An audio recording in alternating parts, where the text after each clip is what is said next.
Welcome to the ACC Panic Room alongside Lauren Brownlow, the AP voter, which we'll get to in a little bit. I'm Joe Ovies, and North Carolina did the thing again to Wake Forest, and NC State also did the thing again, this time against Florida State. We'll get to those specifics in a little bit, but let's actually start with that non-conference conference game between the Tar Heels and Wake Forest. I guess we don't have to talk about the Demon Deacons and the college football playoff fantasy anymore, but we can still talk about the Demon Deacons undefeated in the ACC and how they still control their own destiny in the conference. Yes, PSA. That was not a conference game. And so it's still going to come down to State Wake. Like, it's not – that part hasn't changed. It was absolutely wild to me how that game played out exactly the same as last year. Mm-hmm. Like, I'm sitting there like, okay, yeah, Wake's up 18 now instead of 21 like last year. But it was almost the exact same time of the game. Mm-hmm. Like, it was and you're like, well, surely Wake will not go into a shell again. And they did. And I'm actually upset at myself because after Wake Forest went up 18 points, there were like 7 minutes in the third quarter, I tweeted out sarcastically, Vegas knows. Because all freaking week, we got questions about how is North Carolina a 2.5-point favorite? How is North Carolina I picked them in my gifs. I understand. And I'm sitting here thinking to myself, I don't know. Maybe they're just looking at it from a defensive point of view, how neither team really plays good defense. And maybe they assumed last year would repeat itself. And they're giving Carolina the home bump. I honestly did not know, given the way that Wake Forest had been playing and the way I called this game, or I thought the way it was going to go, was that Wake Forest doesn't beat itself. Wake Forest offensively really is efficient, whereas North Carolina can beat themselves oftentimes with untimely penalties or defensive breakdowns. And up until that point in the third quarter, that's exactly how it played out. But as you mentioned, Wake Forest went into a shell of itself. They started to make those mistakes offensively. The bigger issue that I had was just dumb penalties. When does a Dave Clawson team take on dumb penalties? It almost felt like Wake Forest went into little brother mode. Like, no, guys, you're the ones with college football playoff aspirations, not the team that was hyped in the preseason in North Carolina. You are technically the better team. You've had a much more impressive season. I think it was right. It was a combination of it was a combination of that, and also like I think maybe some of that pressure, but also probably remembering what happened the year before. I mean, it was like, wait, this isn't happening again, is it? And it's like, I think it just all kind of came together in this, morass of badness. But also, like, why I picked Carolina to win wasn't out of disrespect for Wake. It wasn't because it made sense. And I don't think Vegas was doing it for this reason. But, like, at the same time, what has happened every week in this league? Yeah. At a certain point, you got to lean into it. Yeah, something strange has always happened, right? I kept trying to pick games based on things like logic or what should happen. There's no point. Like, even look at Miami yesterday. Miami tried to mess around and lose to Georgia Tech after having knocked two ACC teams out of the rankings in the last 2 weeks. Then Miami was like, you know what? Let's just mess around and try to lose to Georgia Tech. I mean, if that doesn't sum it up, you know what I mean? So here's where I feel like we have to give credit where credit's due. And I understand this is going to sound ridiculous given the final score. But ultimately, if North Carolina was going to get back in that game, they had to make stops. Yep. And they had 3 series where they did exactly that, including an interception. And they picked him off. Yeah, he had not thrown picks this year. He had not thrown picks, right? And the other thing that was impressive about the way that North Carolina settled down and made plays defensively. This is a defense that has been ripped mercilessly on Twitter. I have participated in wondering when Jay Bateman's going to be told by Mac Brown, yeah, this ain't working out. We're going to have to go in a different direction. And that still very well might be true in the offseason because we've seen enough evidence from North Carolina's defense that they just don't look prepared. That to me is on coaching. And then but what made it impressive for me for North Carolina was the fact that you lose one of your leaders through a targeting call, which I don't want to get into the debate about what's targeting and what's not. It's a confusing, tough thing for officials to call, and they've been given a directive to get that stuff out of the game. So I don't want to get into the weeds on that particular topic. But without Gemmel, you're thinking, man, this team is really going to just lose its leader and things are going to get bad. Instead, they stepped it up and they made stops when they needed to, gave Sam Howell and an offense which has been very good. I think people have written off North Carolina, but during this time, Sam Howell and the offense, specifically Sam Howell, they have been on one, and a credit to Phil Longo and the coaching staff for understanding that Wake can be run on. And that's why Sam didn't throw it a bunch early on. That's why Ty Chandler was able to break off some huge back-breaking plays. So that's a credit to the defense that put the offense in position to make the plays, and then they come out of there with the win. Yeah, I mean, I think Phil Longo has had a couple Phil Longo and Sam Howell both. And, who knows, like maybe they're, talking a bunch and, leading up to these games and kind of clicking together and getting into a rhythm here. But I've said has been really good the last 2 weeks. I've said from the jump that what people are talking about the coordinators and whatnot, I don't know why people have been bringing up Phil Longo. Well, I think with Phil, it was more situational stuff than like the numbers, because you can't, when you look at the numbers, like there's nothing to argue with there. The numbers are great. And he has historically done a pretty good job. He and Sam both. I think you have to combine Sam's skill set with what Phil can bring to the table. Sure. They've done a good job of, over the years, I think, of largely masking what North Carolina's weaknesses are offensively and playing to its strengths. And he's had 2 really good games in a row, and they've stuck with what worked for them. And it's not, honestly, like I know everybody talked about that article about Sam Howell, like Heisman, whatever, the ESPN article that came out, like Sam Howell wants the Heisman and everybody wanted to dunk on that. But there was an article that had come out like 2 days earlier in the Sporting News where they were like, Sam Howell's stats/draft stock take big hit. And I'm like, oh, that was the dumbest.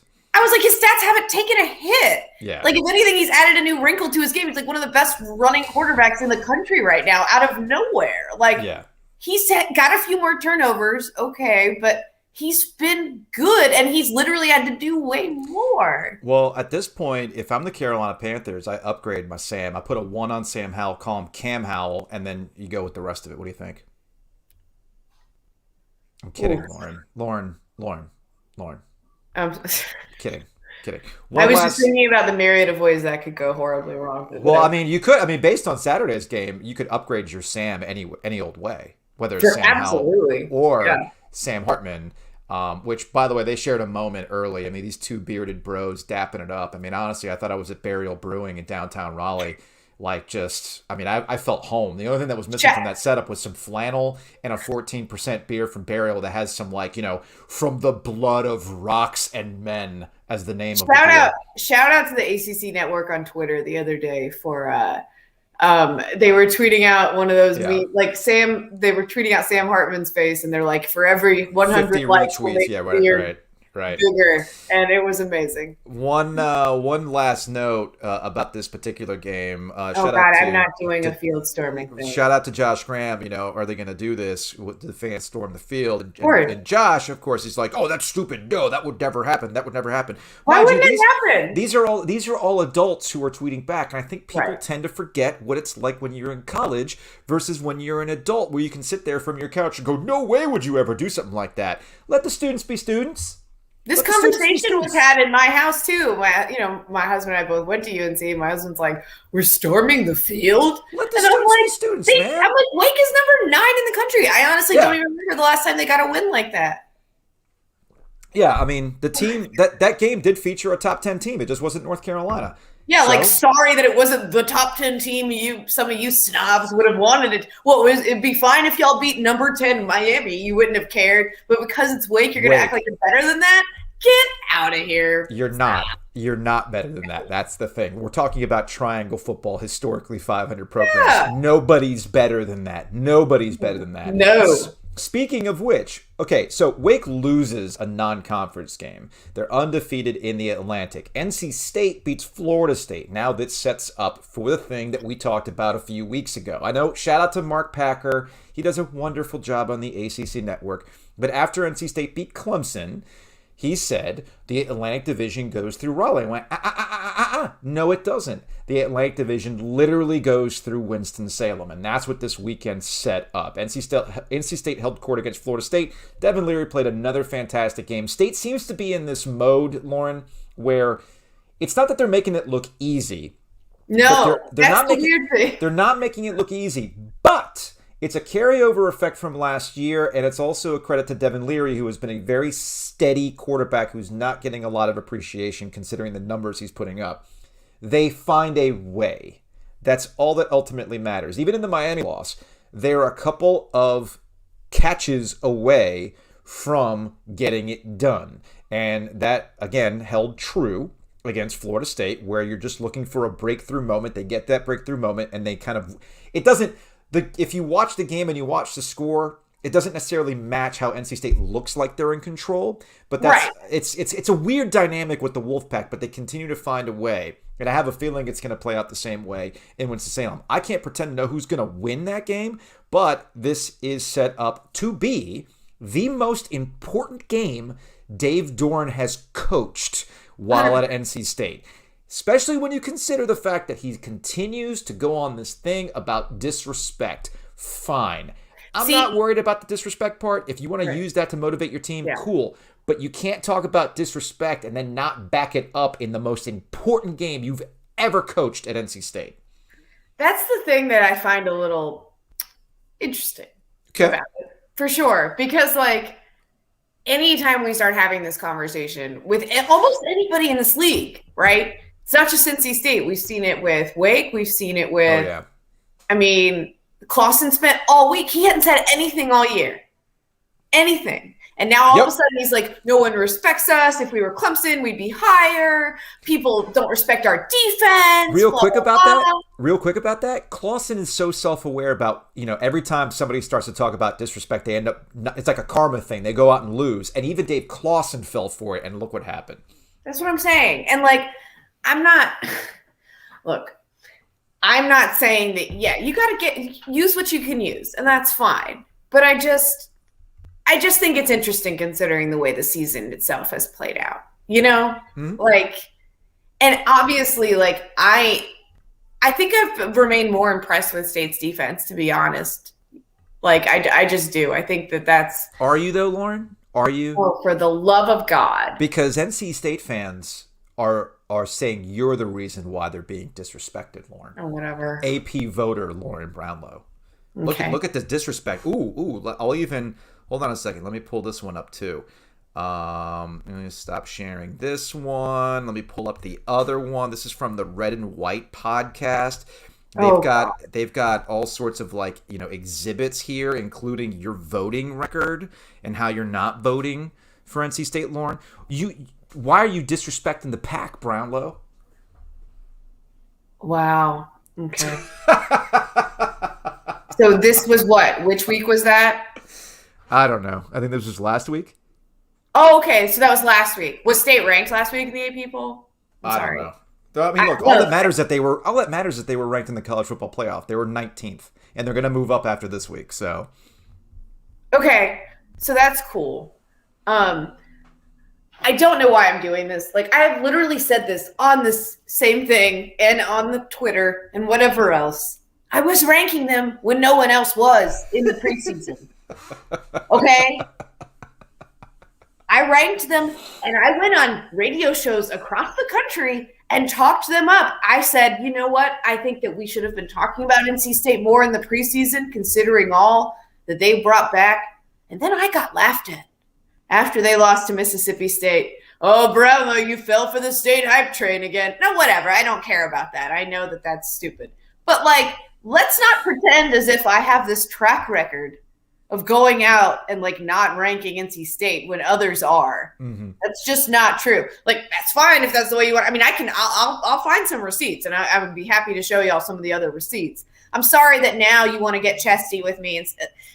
How do y'all not learn? The last time y'all did this to me, you lost. So, I mean, that's ultimately y'all do you, because every triangle football team around here sure has great luck when they start getting chesty and complaining about where their local media is ranking them and how their local media treats them badly. Get out of here. I'm with you. No, I'm with you on this. You and I have been doing this too long to act like y'all really want to start talking like this, given the track record. But I will say this, though, because I asked this last time. I'm watching the ACC network. And Dave Doeren I didn't catch. I was at the I caught the game, but then I went to the Ben Folds show, so I didn't see any of the post game stuff. So I turned on the ACC network when I get back last night, and they're doing shout out to Jordan Cornett and the crew who always do a good job on the show, and they go to the post game with Dave Doran, and he did the whole thing like keep disrespecting us, and I'm thinking about, and I tweeted this out last night like. Who is disrespecting you? What is the disrespect that is being? Yeah, you were ranked in the college football playoff poll when you were in the AP. Yeah, that's like the ultimate form of respect. Like, why do you care about what we idiots say? No, but we don't have an impact on anything. Like, why do you all care anyway? If this is about using it as a way to create a chip on the shoulder for the team, fine. Cool. But then don't complain to me about where I'm ranking them or not. Got it. Yeah, because I get what's going on there. But if you keep saying you're being disrespected, the last time there was a disrespect discourse, they went and backed that up with a loss against Miami. Okay? Yeah. By the way, your losses are to two teams that I have not ranked either. I know college football playoff ranked Mississippi State. By the way, they won't be ranked this week. Sorry to say, because they lost. But like your two losses are to teams that are unranked. When I'm going through two lost teams trying to rank some, sorry, there are other two lost teams that. Yeah. So I got some responses from State fans yesterday, and some of it was against, well, ask Brownlow, she doesn't rank NC State, which we've covered. But then I got some other responses like, well, they keep showing up on the ACC network. Okay. And I'm like, do you guys understand how TV works? Yeah. Like, they want NC State on the ACC network because they're still trying to get people to watch the ACC network, and they know that NC State fans will watch NC State. So I'm not quite sure. If they weren't on the ACC network, then they would just complain about that. Yeah, like, let's understand what this, like, they're still trying to get clearance for subscribers. They put Notre Dame on the ACC network. You know why they put Notre Dame on the ACC network? That was the Virginia Tech game?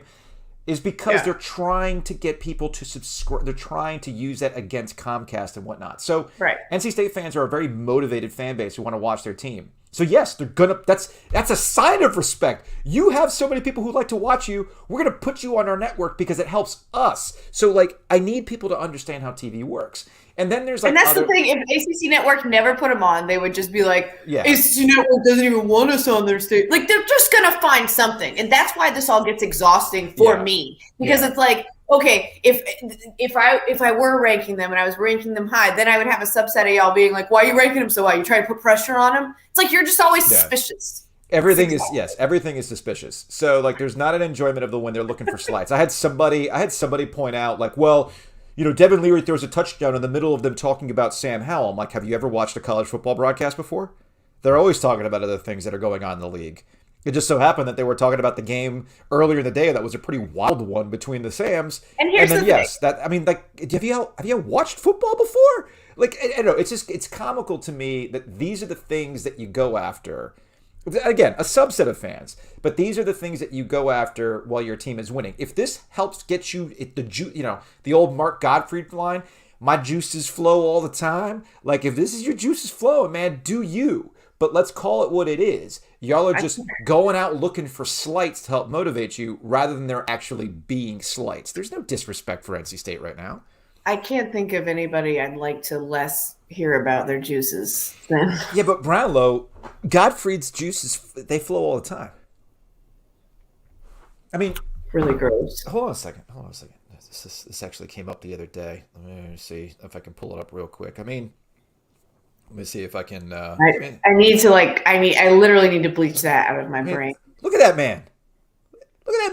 Yep. His juices flow all the time, Brownlow. Please stop. Anyway, for NC State's sake, go to Winston-Salem and win. You control your own destiny at this point in time, just like Wake Forest controls their own destiny. I had somebody point out, I was like, well, nobody's talking about NC State. They keep talking about Wake Forest. They keep talking about Clemson. I'm like, well, okay. Let's think about this. Wake Forest is undefeated in conference play. So, yes, they're going to be discussed as a contender for the Atlantic Division. Clemson is, as I've dubbed them, zombie Clemson. They will not go away. We look at this team and we think to ourselves, how are you winning? How? The defense. That's how they keep doing it. So that's why they're zombie Clemson. They will not go away, and that's why they're an interesting story as well. But, yeah, State, if you're worried about disrespect, just keep winning. Nobody will worry about it after that. Pretty much. I mean, I don't know. It's like, I don't understand why I'm getting more grief about like not ranking them now than I was getting, like no one was noticing when I was ranking them earlier. Mm-hmm. I just don't get it. I really don't. And then when NC State, it's almost like you guys like it when you're slighted more than you like it when you're not. That might be it. And then when you win, when you beat Winston-Salem, when you go to Winston-Salem and win, just be like this guy. Get your hat on, get your Corona. Yeah, man. Just live your best life. Just so good. Juices flowing all the time. Please stop. Lauren. Please stop saying that. And you thought daylight saving time was ruining your day. I ruined it. Mm-hmm. Sorry about that. All right, that's going to wrap it up for this edition of the Panic Room. Basketball's back, Brownlow. You ready to do some basketball Panic Rooms on Tuesday night? I'll try. We got Thursday night football with Carolina and Pitt. Can they bring Larry Fedora to the place? Because he's their lucky charm. The game does get a little more interesting now, doesn't it? It is funny. I was going to say, we might have to spend some more time on Thursday night about this because you want to talk about zombie teams. Yep. North Carolina's a zombie team right now in the Coastal. I'm telling you, all they have left is to play spoiler, and they are enjoying that right now. As I dubbed it after they beat Wake Forest, the Ruin Your Vibes tour goes to Pittsburgh on Thursday and then Raleigh on November 26th. So be on the lookout for the Tar Heels because offensively, they're really tough to stop right now. All right, that's going to wrap it up. We'll see y'all later in the week.